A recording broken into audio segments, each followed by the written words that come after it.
Ladies and gentlemen, we are here, the GEST Dota 2 Philippine Qualifiers Grand Finals, game number 1. It is a best out of 3 between Pagibig.TnC, also known as the Net.com, facing off against Mafia Gaming. Both of these teams just absolutely destroyed their opponents in the semifinals. For TNC, they took down MSI Evo GT, who really has looked strong earlier in this event, has a star-studded lineup, and of course, whenever it comes to these sorts of games, we have to ask ourselves, how many times will we see the TA get through the pool? TA is available, Rubik is available. The two strongest solos, I think, in the Pinoy scene, at least in Dota 2, it seems like those are the two favorites so far. And if they're not going to be banned out, expect them to be picked. They both kind of deal with each other well, can be run as the solo mids. Occasionally we see Rubik.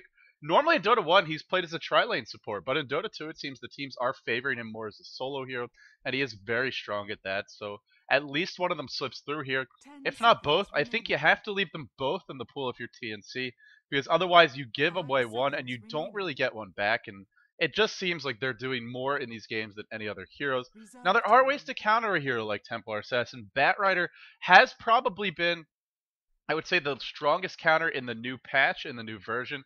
Firefly, Sticky Napalm, all very effective against her, burning through the refraction, preventing her from chasing effectively and just slowing her down in general. Batrider really does shut her down in the laning phase. Now, later on in the game, if you don't have a good start, or if you get killed off a couple of times, once she gets some items and levels up, not as effective, but still a decent way to deal with her. Prophet is the ban, so they both slip through. Wonder which one Mafia is going to go for. I think you take the Rubik because TA a little bit more ways to counter him. Rubik always going to be a good opening pick. But whatever they want to go for, I expect those to be two of the heroes off the board pretty quickly. For anyone just tuning in, this is the Grand Finals. Whoever wins this tournament, as you can see, it says right up here, the winners will qualify to face off against some invited teams who are a bit more experienced.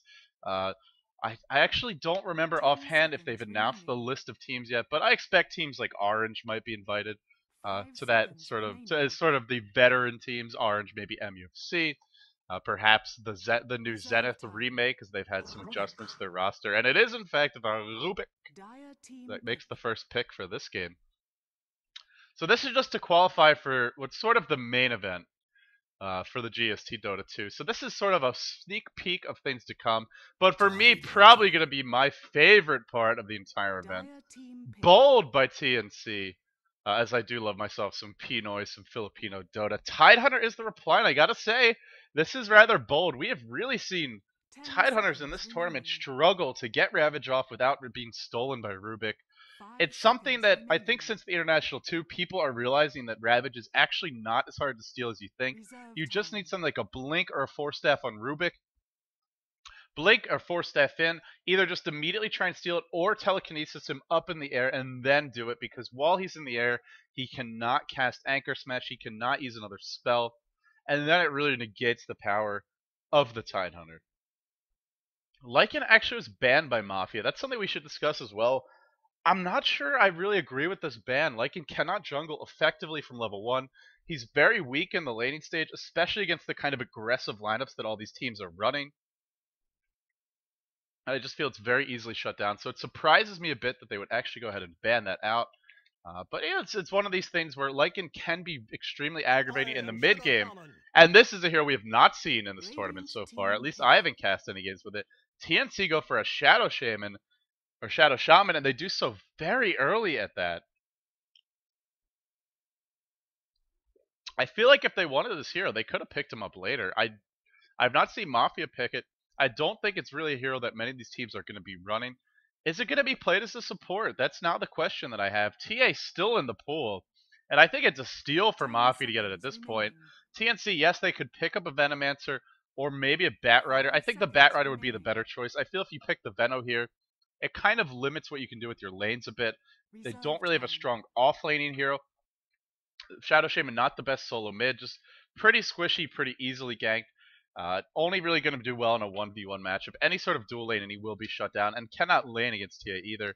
And it kind of just limits your options a bit. So I think if you pick the TA here, there's not too much to really shut it down. in the pool. But the Batrider might be the choice. Queen of Pain available, another strong solo hero. And they are going to take the TA and the Benno to protect it as well. So deciding they don't want to risk it, this means TNC, probably the best way to counter it left in the pool is going to be the Batrider. And it's a Batrider! Hell freaking yeah. TNC, they've got to be, the fans got to be rooting for these guys now. This is the manliest hero in the game. Just look at him, he's swagging, he's flying, he's a king. Now, he may die, he may not win this matchup. But it will be a treat.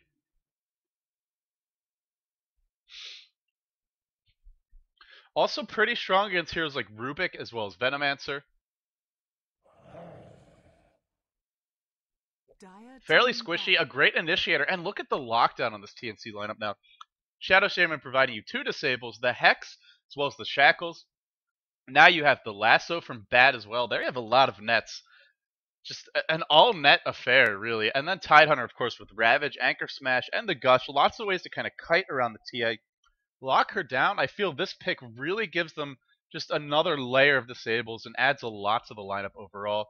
It's going to limit, to a large extent, how much this TA can do. So it looks like we're going to see a Bat probably heading solo mid. Now, maybe if Mafia wants to do some mind games with the lanes, they try and put TA in the safe lane. We saw a Suicide Lane TA actually being played by TNC last game. So the lanes could be the place where you look to get a better matchup, trying to avoid the TA versus Batrider.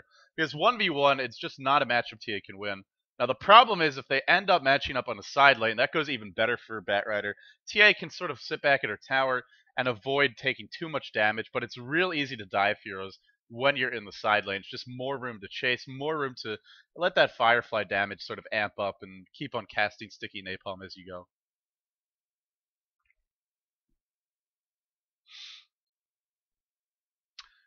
Bounty Hunter is the ban, and it makes a lot of sense. If we look at TNC's lineup right now, they do need an off-lane hero. They could run a tri-lane. Tidehunter, Shadow Shaman, decently strong. The one thing that tri-lane really lacks, though, is harassment power. You can't really spam Ether Shock, especially if you're not getting any items, which you won't be in an offensive tri-lane.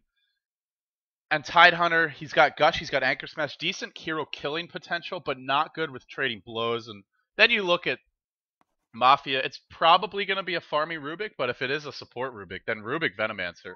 Just outrageously strong defensively, a lot of ability to harass, and a lot of hero killing potential. So I don't really think they can go for a tri-lane, which means the Bounty Hunter ban makes perfect sense.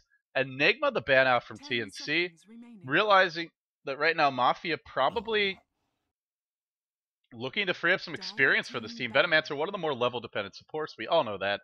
Mage as well, going to get the ban for Mafia.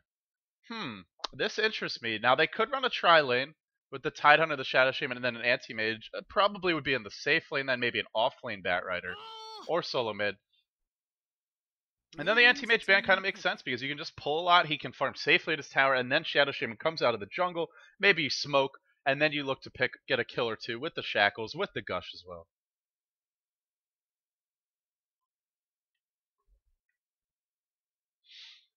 The final ban is Windrunner.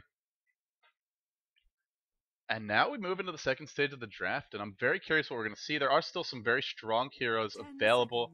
Queen of Pain, one of the bigger ones, I think.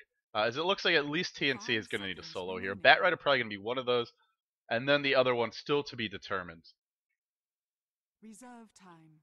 Oh, sorry, Queen of Pain was banned. What am I talking about? Sorry, guys. Didn't sleep much last night. Forgive me for my incompetence. Invoker is a solo hero who did not get banned, though, and he's going to be picked up by Mafia.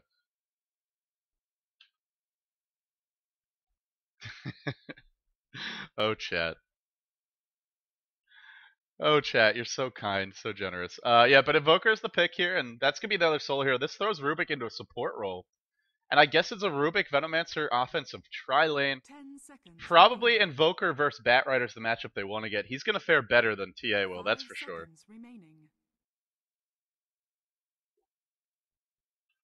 Reserve time. Radiant team pick. And Chen slipping. This you would never see until the latest version. I mean, really, to get a Chen at this stage of the draft, it has a lot to do with the way the heroes have been changed. He's so much more mana intensive now. because sending allies back requires that separate ability, costs 200 mana to do it. To use all of his spells in a team fight, you're looking at 200 mana to send an ally back to base for the Test of Faith sub ability. 10 seconds Then you're also remaining. looking at another 175 to use Test of Faith offensively. That's 5 375 seconds mana. Then you add Penitence on top of it, 475 once you Reserve get time. that. But I mean, early on, you're not going to have that. Then Holy Persuasion as well. At least 475 mana once you factor in Holy Persuasion. And then Hand of God on top of it. Even at level 1, 675 mana just to use all his abilities once in a team fight. And he just can't support that. You're very rarely gonna be walking into a fight with full mana in the early to mid stage of the game, and it's one of the reasons why Chen is sort of more of a situational pick now. It can work, but you really do have to rush Arcane Boots, or just be willing not to use all your abilities in a fight. So it looks for Mafia like they do need that final piece for the tri-lane, and it's a Sven! A Sven tri-lane. Team Venomancer, Rubik, and Sven. Good amount of lockdown here, some decent chasing power through the Gale, as well as Sven's Warcry once you hit level 2. Telekinesis. It's overkill in a sense, because they already have Telekinesis to set up, and now they have another setup stun. But it's not really overkill if you think about the fact that Invoker wants multiple ways to set up his Sunstrikes. I think the air support is going to be real important in this game. I'd like to 10 see an Exhort seconds Invoker. remaining. Some players in the Philippines, like Jay in particular, really does like his Wex Invoker quite a bit. But when you run a lineup like this, it's all about the hero killing Reserve in the time. early to mid game. All about just dominating and getting 10 pickoffs seconds wherever you remaining. can. And Exhort Invoker with this kind of setup is going to be just the synergy is just a 5 lot greater. seconds Plus remaining. the burst damage, great to have against a hero like Chen. Bring him down before he's able to get the heal up at the right time. And Weaver as the final pick for TNC. This is a hero that we don't see much of at all. We saw Dreams run it a lot in the GST IDC for the for the September series. They ran it in a tri-lane though, and it was with an Earthshaker Weaver combo. And Fissure plus the Swarm plus Sakuchi is really powerful in a tri-lane situation, so it makes a lot of sense there. But not sure how much sense it makes for this lineup. In the mid game, Weaver's very squishy. There's enough stuns between Cold Snap, the Stormbolt, and Telekinesis to burst him down.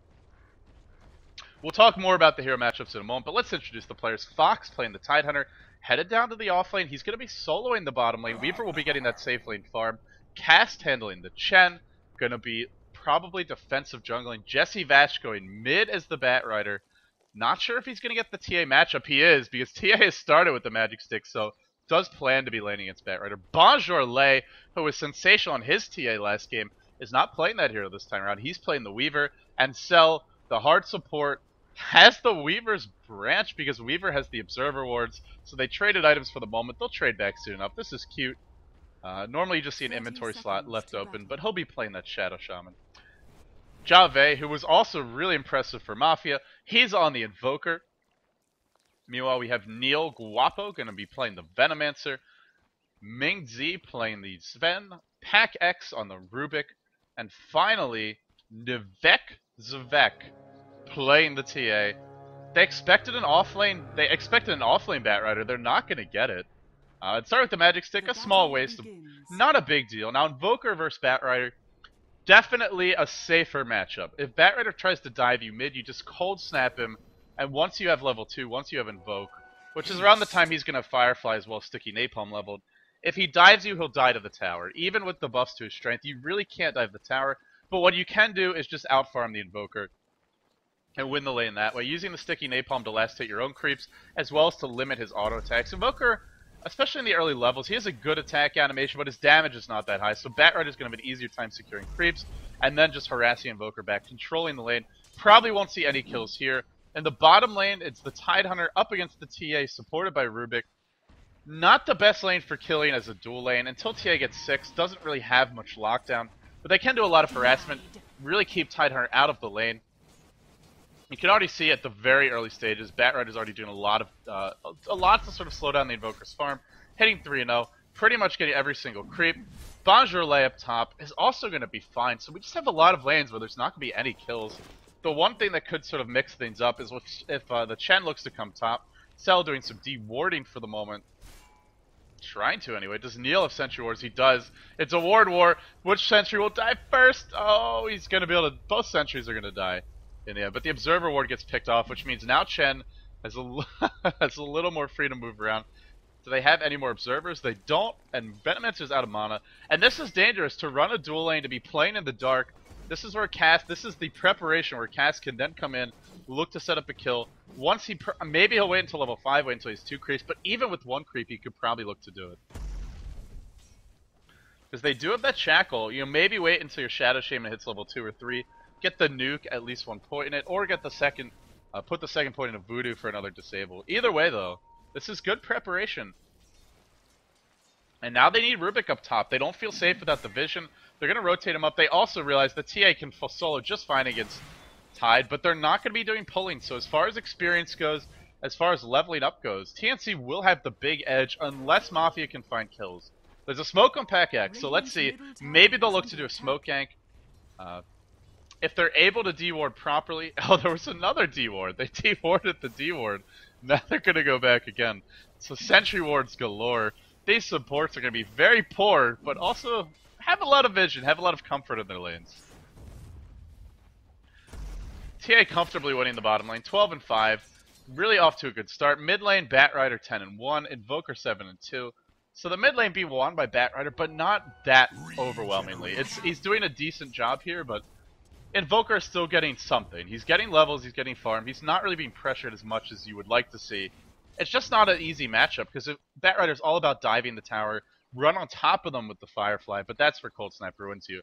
This, though, this I like. It's an early smoke gank, and oh, this could be the end of Jave. If they catch him with 1 net, he should be dead. It's another net, but he goes and biz. Beautiful reaction there on the Ghost Walk to escape just in time.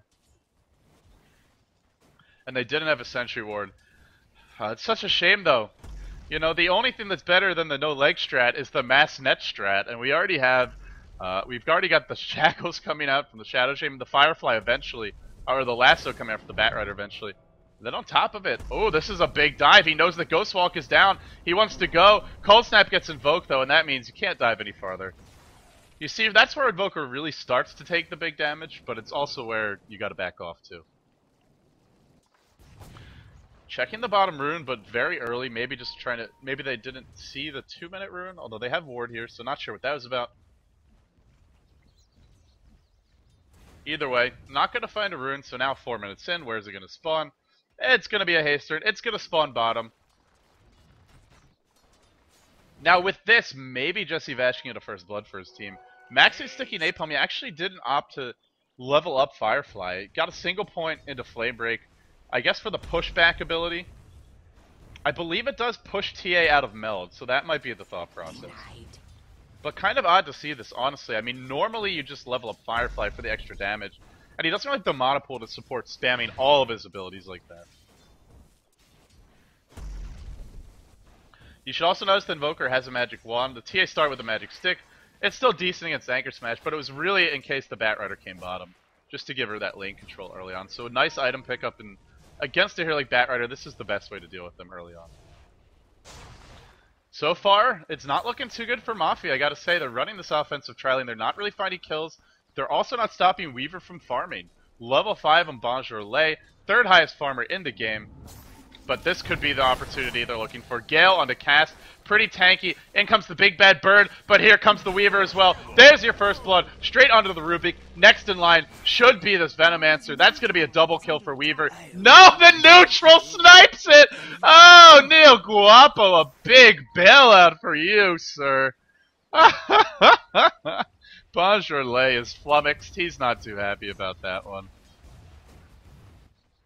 It's just one of these things that happens sometimes. Batrider chooses to rotate down towards the bottom lane during this time, which means Jave can post up a little bit in the middle lane, be a little more aggressive, and look to get some farm levels. Already hitting 6, out-leveling Batrider in a matchup that I feel Batrider should at least break even in, if not have the edge. But here comes the Imba Tornado, just to be very much a nuisance in the lane.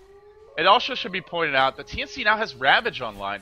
TA getting more farm in this lane, but Tide's still getting a decent amount, and the counter-ganking power of a Tide Hunter with Ravage is definitely more intimidating than a TA. TA can be a great counter-ganker through traps, but it's not the same as jumping with a massive AoE stun that basically says, get the hell out of my base, get the hell off my side of the map. and then give me some kills and some gold while you're at it, sir. Cell, just a little bit of a war here with the using those illusions to scout things out. Pack X force back. The tri-lane, after that kill, even though it was a hero denied, they pretty much can't tri-lane anymore. It really wasn't a tri-lane that had much chance of killing the Weaver anyway. In order to kill him, I think you need 3 stuns. I don't think, even Stormbolt and Telekinesis, they're good. It's just not enough burst damage. And Venomancer really does nothing for you versus Weaver. So, unless they catch him at level 1, where the cooldown Sakuchi is really low, they just weren't going to kill him. There's a late rotation up. And now Weaver getting a lot of levels early on. Having SEL scouting everything out for him. I really don't think this tri-lane is working.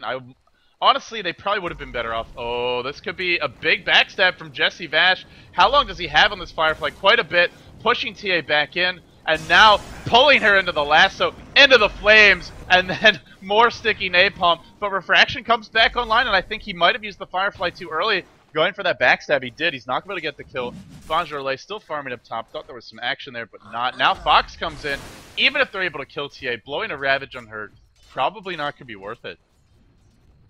And this is the bright spot for Mafia right now. It's the fact that Invoker is just sitting mid, getting a lot of free farm, and Batrider's been very ineffective so far this game. Cast already hitting level 5. This is not at all like the Chen we've seen previously today, where he's really under-leveled. That's going to be another kill on the main Z. I believe he does have the Stormbolt, though. Weaver's overextended, but he's going to time-lapse out. Smart play there. Needed to do that. Otherwise would have died to the Stormbolt. Main Z holds onto it. He gets sound up. But again, even when they're not dying, they're falling behind experience. They're falling behind in levels. The lane's just not working in their favor. And now with the Chen creeps, Chen hitting level 5, having 2 creeps up, you can start to push, start to be more aggressive. 5 stacks on Invoker. He will have Ghostwalk, but Ghostwalk doesn't really help you too much against Batrider. In fact, 7 stacks! Oh my goodness, that is the deadest Invoker you'll ever see. Even with an entire army of creeps constantly hitting him. Tower drops meanwhile, so finally Batrider finds an opening. And although he hasn't been getting that many kills, with that tower kill and finally his first frag of the game, up to 1300 gold, Blink Dagger will probably be the item of choice. And he's not far off of it, so at TNC, just at this point, every lane pretty much went their way. Tidehunter got more than enough gold and experience in the bottom lane. Batrider has now found a kill. He's getting close to his Blink Dagger. Your Chen has gotten a lot of farm. He shut down their tri-lane. TA isn't really that out of control, just has Treads and a Magic Wand. Although Batrider didn't kill him bottom, the gank slowed him down. So everything going their way right now. And then the question becomes, how does this lineup get back into the game? How do they come back from the situation they're in? Rubik really needs to get levels. Sven desperately needs to farm some items, just not a hero that does much without them, especially at this point in the game. Cold Snap onto Tidehunter. But remember, there is Ravage. This could be an overextension. I think you drop it now. He does. Hits 2. Batrider comes in, but Tornado catching quite a few. Jesse Vash could be the damage dealer. TA joins the fight. Onto TA they go with the lasso. Where's the backup? They really need Weaver in this fight, but he's not here to support. And now the tower dive really being punished. Perhaps it wasn't the right choice to use the Ravage there. But I think if Weaver is a TP, they get at least a few kills coming back their way. Weaver, one of the best, as far as heroes that can scale pretty well with items go, as far as sort of those tri-lane or dual-lane farmers, those semi to hard carry heroes, one of the best counter gankers in the game because Sakushi, so spammable, does lots of damage, great for chasing as well. And the ping onto Pack X, I like this ward placement though, even though that dive didn't end up working out. Now they have some good vision in both lanes. They're going to spot any sort of rotation in. It sets up the push mid as well. If you want to push the tower, the best way to be able to push down this lane is to know, okay, there's 3 heroes hiding behind here. Let's not dive it again. Now, it didn't help them last time, but hopefully next time around it will. Clearly not. Score's now 3-3, and that was a big turnaround gold and experience-wise. This is not a fight that Fox can win. In fact, it's a fight the Kraken Shell, oh, just catching him with the trap, just barely. One more meld, and then Refraction resummon. This is going to be a kill, or maybe not. Needs one more auto attack, will get him, even without the phase boots, just able to stay in range. Going for those power charges instead, which are going to scale better into the late game, getting that attack speed on TA. And there's the Tornado, removes the DD rune for Batrider. EMP to follow, Jesse Vash getting kited, kind of getting just locked down by the squad, but not actually going to be picked off. It's still a bit of a tricky situation for Mafia. Rubik is only level 4. He only has boots. He doesn't really have many items. The Invoker, the Venomancer, not really getting much either. If the Rost is able to hit 6 soon, then they can just start using the wards to siege down towers. Once Ravage is back online, having the wards and Ravage, as well as the Chen ult, really is going to limit Mafia's ability to fight head-to-head. So I think they've got to try and find some picks now. Try and avoid those 5v5 clashes once the Shadow Shaman has his ultimate up. Radiant's bottom tower is under attack. For anyone just tuning in, this is the grand finals for the GEST Dota 2 Philippine qualifiers. It is game number 1, and it's Mafia facing off against Pagibig.TnC. Both of these teams look very strong in the semifinals. Whoever wins this will move on to the main event, have an opportunity to win $1,500 in that. But nobody's there yet, and it's only game 1. It is a best out of 3 series. PackX, oh god, that is not a good place to be. Caught out, lassoed up immediately. Ravage is available. Stormbolt catches 3, but remember, there is Ravage. Trying to turn this fight around. Tornado catches a few. Cast used the heal a little bit early, and it's going to drop anyway. Main Z, Cold Snap, doing a good job of blocking everyone down, and they did not have the wards in that fight. Shadow Shaman getting picked off right as he hits level 6. Didn't even have a chance to level them up. It's now 3 heroes dead for TNC. And it just shows you how strong this TA can be. And now she's going to farm the Chen creep. Rushing a BKB as well. Interesting choice against a hero like Batrider. One thing it will do is mean that magic damage can't really bring you down quickly. I wouldn't mind the blink, but it's not a bad adjustment. Just to deal with the magical damage, Ravage won't be very effective either. And when TNC is winning these fights, they're doing so, or although they're losing these fights, I should say, they're doing so without the Weaver, who is just free farming up in the top lane. Going for the Lincoln Sphere build, which means it will be quite a while before he can really have a big impact in this game. Dire's structures are fortified.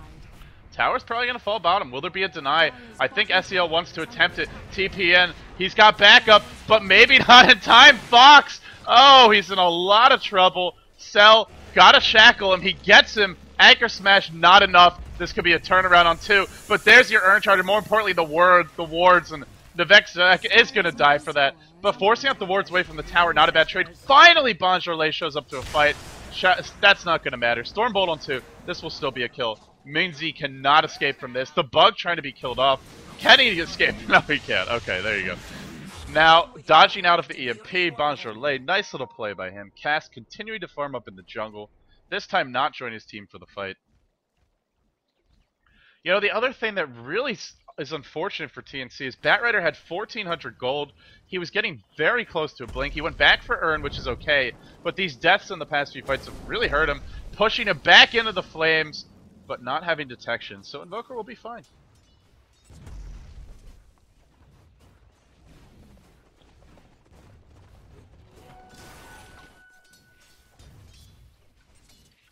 Radiant's middle tower is under attack.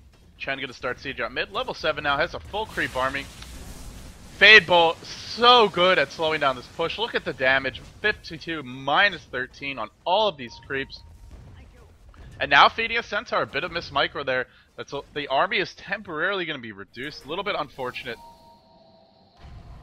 And here comes the angry Spider-Man. Batman and Spider-Man joining forces. They want to kill off the Snake Man. All sorts of animals here. Ravage as well as the Venomancer. Oh, Venomancer just getting picked off. 2 quick kills for TNC.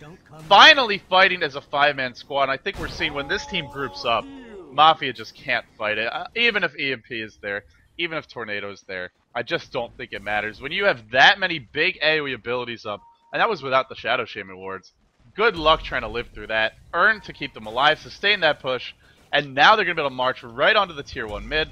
The correct response, though, for Mafia, really showing some poise in this game. Push out mid, push out top. You can't team fight, you can't defend this tier 1, so get the creeps moving the other way. Try and prevent them from going for the tier 2, which is what TNC are going to want to do, I believe. And instead, they'll be forced back. Bonjour, very close to the Lincoln Sphere.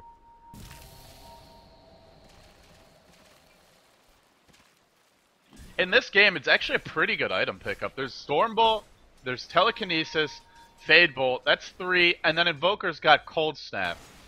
Aside from that, there's really no other single target abilities. Whatever Rubik can steal, I suppose. You can get items. Force Staff can remove a Lincoln Sphere, but it's kind of an expensive item to use just to remove that.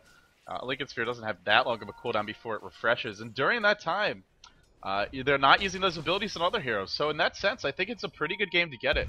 There's a few things you really want to stop, but not too many. Cast is going to win. Oh, he's going to get thrown up on the high ground. No, I thought he might be, but they just want to kill him. Something stolen by the Rubik. What was it? Holy Persuasion could start taking over this army, bringing it onto his own side, but it's Jave caught out of position. The wards dropped right near Roshan. Beautiful placement for them, I believe. Templar Assassin will die here as well. Burn down. No, Jesse Bash just incinerates her. 13-7. And that should be our Blink Dagger for Batrider. It is 2,400 gold up on him. Shadow Shaman slithered his way, trying to escape. TP out. No vision for this. Ravage wasn't even used in that fight. Nor was Weaver there. TNC just has a lineup that can fight with 4 heroes so effectively, and they're really abusing that. Have one hero, one very survivable carry farming on one side of the map, and then use your sort of death ball, your extremely potent team fight abilities to your advantage, force them to fight as 5, prevent them from farming, and then win those fights on top of it. It's just understanding your team's advantages and executing them really well. Now they're going to take a tier 1 mid. They didn't go for Roshan, but what they can do is push these towers down and then go back for Roshan in a little bit. Tornado EMP going to connect. Might get this tower deny. Chen Creep last hits it. Not going to get the deny. Ming Z in the middle of a big army. What a test of faith. Ravage catches 3 by Fox. Beautiful Ravage. Wasn't stolen. Oh no. Only gets the anchor smash. Really needed to grab that Ravage. Could have easily gotten a team wipe with it. Oh, so close and yet oh so far. But it might be enough anyway, because in comes the TA. The wards are not here. The dust gets dropped. Ned and Shackle, or Hex, and now the Courier just desperately fly, get away, and it will escape. Batrider comes in with a backstab onto the TA, and now as he earns up, starts spamming that sticky napalm. Get ready to go in on round 2, and perhaps on the Rubik. He opted for Boots of Travel, not the Blink. Finally, Weaver feels like showing up to a fight. TNC, a little bit of a slow start. Looked like they were having a few issues here and there. But they've really collected themselves, figured out how they can win these fights, and now they're just pressing the advantage extremely hard, forcing Mafia to react, and not to make any sort of aggressive plays, not to be the ones making the decisions. Everything went right there for TNC. Ravage wasn't stolen. They got the tier 1 mid as well. It wasn't denied. Weaver farmed successfully. He pressured the top tower quite a bit. Now he's got the Lincoln Sphere. Now you really have to use abilities you don't want to deal with him. And if you're not dealing with him, well, then he's doing a lot of damage to your team.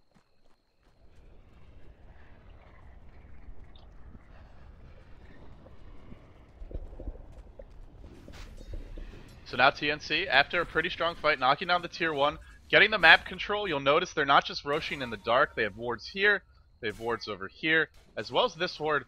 Really making sure that if Mafia want to contest this, which there's really no way they could, but if they wanted to, they would have to walk by quite a few wards. They would have to miss out on the creeps, which are pushing in here, which are pushing in the bottom lane as well. A very intelligent, calculated time to Roshan. It's the one thing that we've been seeing from this squad is when they... it seems like they have a little bit more patience than a lot of the other Pinoy teams. They're not really forcing fights as much. They're making sure they have their ability cooldowns. They don't dive towers quite as often. Picking their spots wisely, but at the same time, not afraid to jump in when the moment is right. Stormbolt catching a few creeps out. Chen heal might be needed soon. Hex onto the Templar Assassin. Ming Z taking some big damage, and Cell now running for his life. Trap catches quite a few. No mana for the Ravage. Has the wand. Could Wanda go back in? I think they need this Ravage right now before everyone starts dying. Pops the wand. Still short. Not enough mana. Oh, it's such a disaster. Finally he's going to get it off. But in fact, it's going to work out anyway because of that Ravage. Because of the fact that these other heroes are doing some serious work. Batman's on the case. He's got a fresh set of tools. In this case, a bunch of wand charges.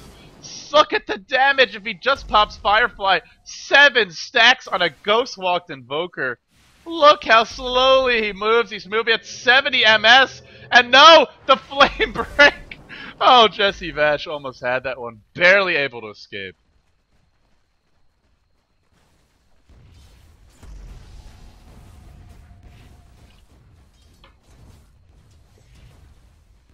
If he had Firefly there, he would have had the flying vision and gotten that kill, but just narrowly missing it. Nice vent stun, targeting the Skeleton Warrior and hitting 4 heroes, or 3 heroes off of it. EMP Tornado comes out, Jesse Vash, no mana to really go in. Probably should not try to. Rubik steals Sticky Napalm. Not really the ability you'd like to have, and the tower claimed by Weaver, who's just about got a relic. 22 minutes in, we're looking at a relic as well as a Lincoln Sphere. And I just don't think Mafia can deal with this. The item progression for them is very lacking right now. No BKB up on the Templar Assassin. A support Rubik with just Bracer and a wand. A farming Sven in a tri-lane with who's still working on a BKB, who's a long way from getting it. And TNC is ready to go in again. Jesse Vash is trying to go for a solo kill. Actually forces Ming Z up onto the high ground, over that cliff, and helping him out in the end, I think, with the flame break. But no big deal. He can just fly over the tree line, rejoin with the team right away.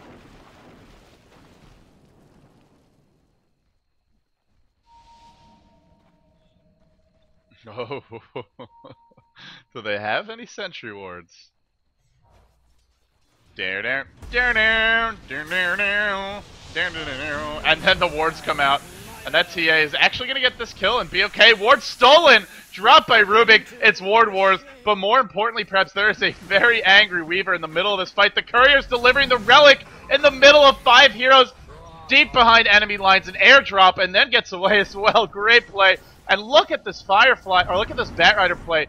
Very impressive. He keeps on landing the flame break, driving the enemy heroes back into his team, and diving deep as well. 4-staff the choice for him, just in case his teammates are in a bad spot. Really nice item to have against heroes like TA, like Sven, who don't really have true gap closers. There's no blink abilities, there's no waveform.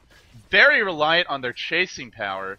And having 4-staff means your team is not going to be as easily picked off. Just another item as well for TNC.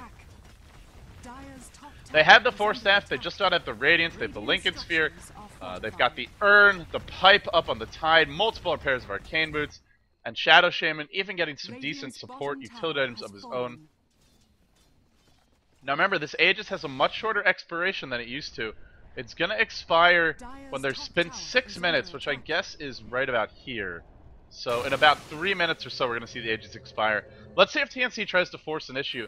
I think at the very least they could get this final tier 2, or at least pressure mid, maybe get a hero kill or 2, and then back off. But even that's assuming they wait, which it looks like they may not.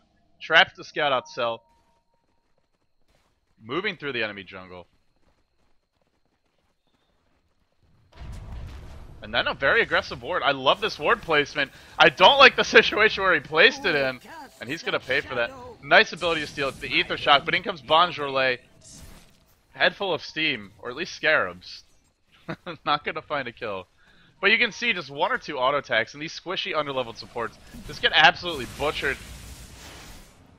And he really has no fear. I don't think he even needs to use the ult there.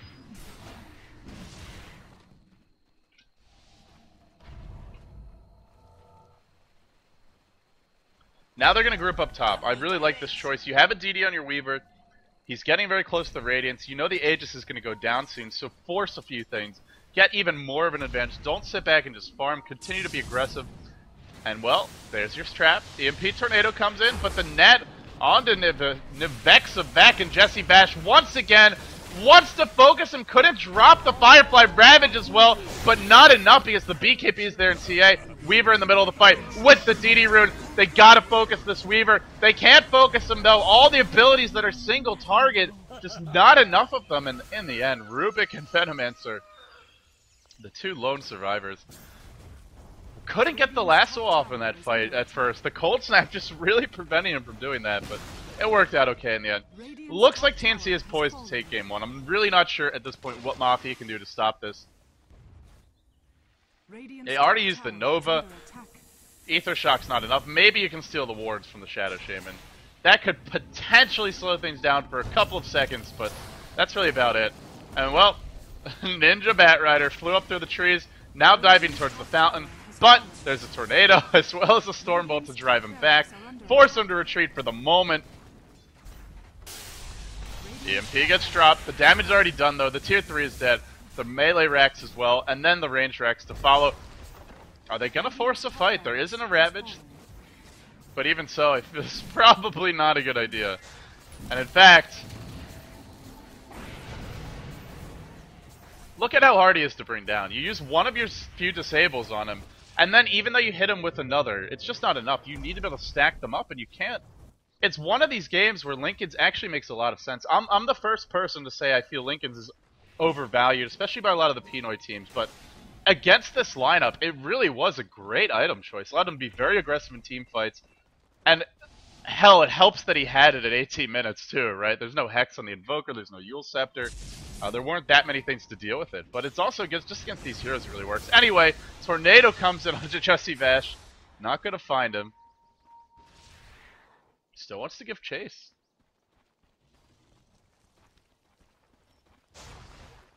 Will be forced back in the end. Sven ult was even used. They were desperate to find a pick off there. Batrider catching out the TA. The bugs come onto him. Zavek just instantly brought down. Force that forward, but the Stormbolt does catch 3. I don't think it's going to matter. The Weaver's going to charge right through. Again, using the ult, probably didn't need to. Doesn't matter, though. Ming-Z will be the next in line. One more Sakuchi. One more auto attack. Batrider flying high. Forcing heroes back. God, this hero is good in the new patch. Ravage on everyone.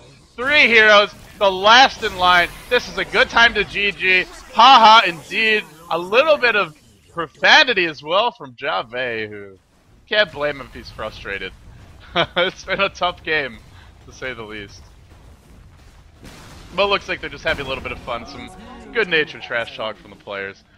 Lots of laps all around, and this will be 2 lanes of Rex. This will be game number 1. So we're going to see TNC moving into game 2 with the 1-game lead, poised if they can take that match to advance into the main event, to have a shot at that $1,500 prize pool.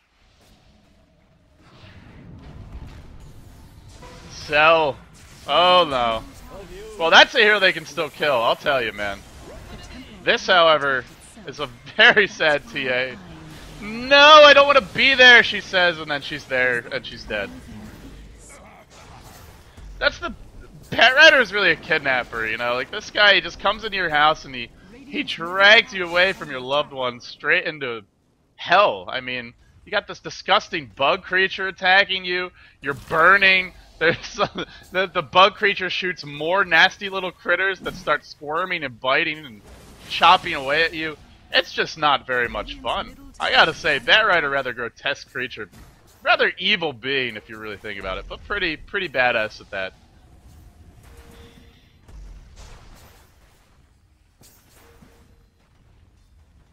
Either way, they are poised to take this game. Of course, I don't think I've ever seen a game of Filipino Dota where they don't call GG and then just fight on until the throne dies. It's just... And once in a while you even see the teams come back, but most of the time it's just... They just like to play the games out. Gotta appreciate the love of the game. Mad Style picked him as well on the Weaver. Then the Lincoln Sphere, good luck ever disabling him. TA gonna be quickly dealt with. Quickly brought down. Your life's in tatters. Something stolen, hopefully something good. Oh, nothing exciting. And finally, I think they'll go ahead and take the throne. It's time. War Trap under the Tide, trapped up by his own Shadow Shaman. Oh, just a little bit of a troll there, I think. Tide's like, well, this is fun. Can't even attack the throne, for Christ's sake.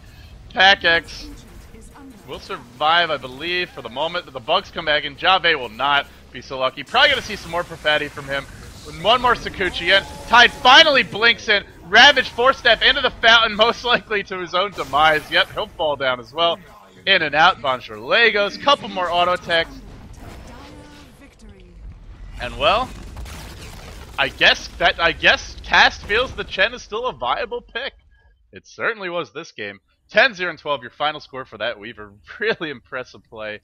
But I gotta say, I think for TNC it was much less any individual player's performance this game and more the draft and the lanes that worked for them so well.